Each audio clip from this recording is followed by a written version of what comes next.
Kad es uzvilku 18. gadsimta kostīmu un iegāju viduslaiku pilsdrupās, es sajūtu, ka piepildu savu sen loloto sapni.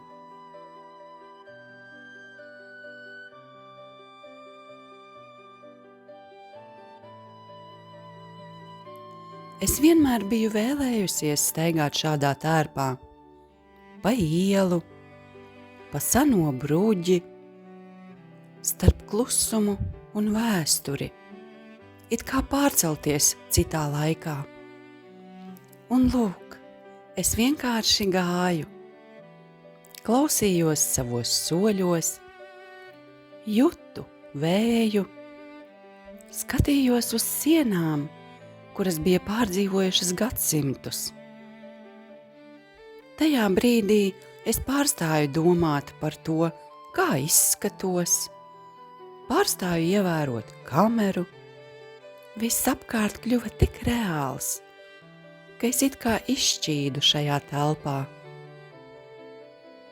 Man šķita, ka es tiešām dzīvoju tajā laikmetā, ka es biju sieviete no pagātnes, kas devās pastaigā pa parku, ieelpot svaigu gaisu, pieskarties akmenim, kas glabā cilvēku stāstus.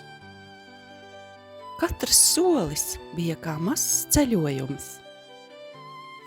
Katrs skatiens bija kā tikšanās ar kaut ko sen aizmirstu. Es jutu vieglumu, brīvību un apbrīnojamu mieru.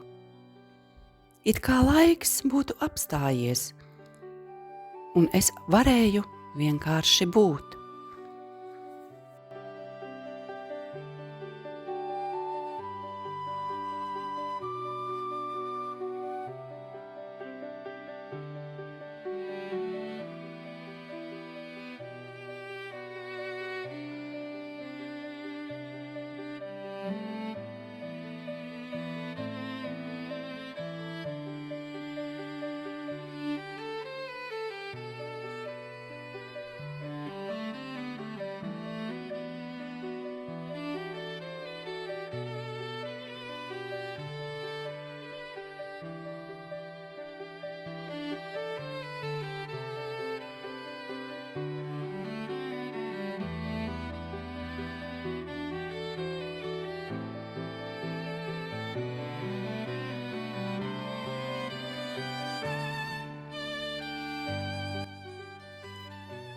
Tas bija kluss, skaists ceļojums, ko es nekad neaizmirsīšu.